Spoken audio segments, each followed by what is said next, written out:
नमस्कार। आज हम एक बहुत ही गहरी किताब पर बात करने वाले हैं। विक्टर ई फ्रैंकल की मैन सर्च फॉर मीनिंग। इसका एक हिंदी सारांश हमारे पास है। जी हाँ, और ये सिर्फ एक किताब का सार नहीं है, ये एक अनुभव है, एक भयानक अनुभव, नाजी यातना शिविरों का। बिल्कुल।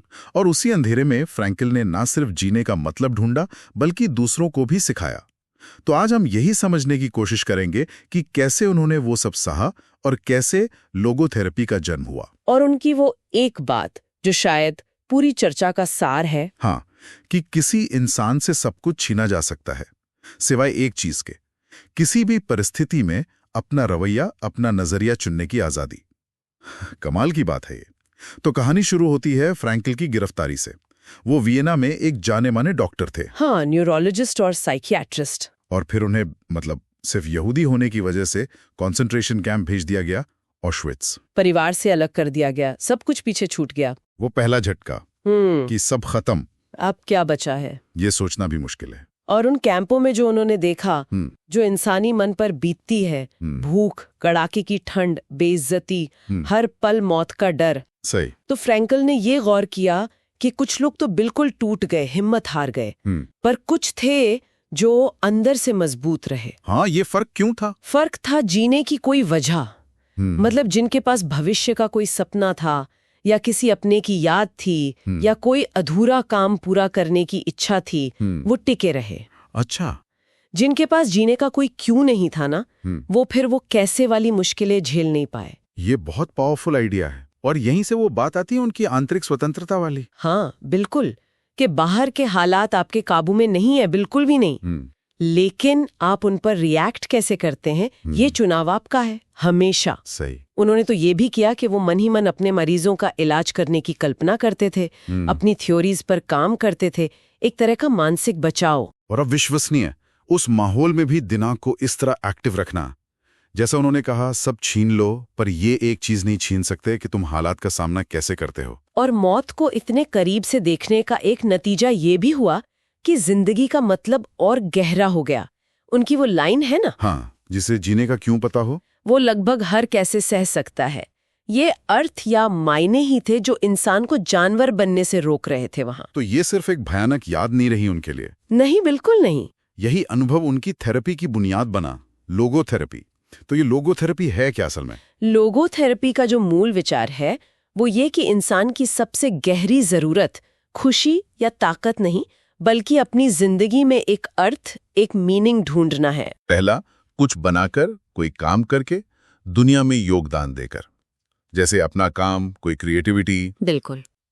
दूसरा रास्ता है किसी चीज को अनुभव करके या किसी से जुड़कर, खासकर प्यार के जरिए, कोई रिश्ता, कोई गहरा अनुभव। और तीसरा रास्ता है दुख के प्रति हमारा नजरिया।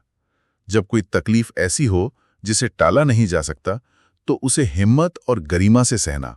वाह। उनकी एक बात मुझे बहुत असरदार लगती है, दुख अगर बेमतलब हो तो तोड़ देता है, पर अगर उसी दुख में कोई मतलब दिख जाए तो वो इंसान को और बेहतर बना सकता है। ये बात तो आज के समय में भी बहुत रेलेवेंट है, शायद पहले से भी ज्यादा। फ्रैंकल ने जिसे एग्जिस्टेंशियल वैक्यूम कहा था। हाँ, अस्तित्वगत शून्यता। कि आज हमारे पास आराम है, साधन है, सब कुछ है, लेकिन फिर भी बहुत से लोगों को जिंदगी खाली लगती है, कोई मतलब नहीं दिखता। और यही खालीपन, जैसा आप कह रहे थे, डिप्रेशन, नशे, अकेलेपन, इन सब की जड़ में कहीं ना कहीं होता है। और फ्रैंकल इसका एक हल सुझाते हैं, एक सवाल के जरिए। हम अक्सर ये सोचते हैं कि मुझे जिंदगी से क्या चाहिए। हाँ, हमारी एक्सपेक्टेशंस। वो इस सवाल को पलट देते हैं। वो पूछते हैं, जिंदगी मुझसे क्या चाहती है, मतलब जिंदगी के मुझसे क्या एक्सपेक्टेशंस हैं। अरे वाह, ये तो पूरा नजरिया ही बदल देता है। हाँ, ये हमें सिर्फ लेने वाला नहीं, बल्कि जिम्मेदार बनाता है, जिंदगी की चुनौतियों का जवाब देने वाला। तो अगर हम इन सब बातों को समेटें जो फ्रैंकल के अनुभवों और लोगोथेरेपी से निकलती हैं। हाँ, कुछ मुख्य बातें हैं। पहली तो यही कि इंसान बहुत कुछ सह सकता है, बिल्कुल, अगर उसके पास जीने का क्यों हो, एक वजह हो। बिल्कुल। दूसरी की हालात चाहे जैसे भी हों, अपना नजरिया चुनने की आजादी हमेशा हमारे पास है, वो कोई नहीं छीन सकता। और ये के मतलब या अर्थ कोई बाहरी चीज नहीं है जिसे ढूंढना है। हाँ, वो अंदर से आता है, हमारे चुनाव से, हमारे कामों से, हमारे रिश्तों से, यहाँ तक कि हमारी तकलीफों से भी। पीड़ा भी जीवन का हिस्सा है और उसे भी अर्थ दिया जा सकता है। सही। आखिर में जिंदगी हमसे सवाल पूछती है और हमें अपने एक्शन से, अपने रवैये से जवाब देना होता है। तो कुल मिलाके विक्टर फ्रैंकल की कहानी और उनके विचार हमें याद दिलाते हैं कि सबसे मुश्किल, सबसे अंधेरे हालात में भी इंसान की हिम्मत, उसकी मीनिंग खोजने की ताकत, वो कायम रह सकती है। उम्मीद हमेशा रहती है। बिल्कुल, एक बहुत जरूरी संदेश है ये। और जाते जाते एक सवाल हम सबके सोचने के लिए छोड़ जाते हैं।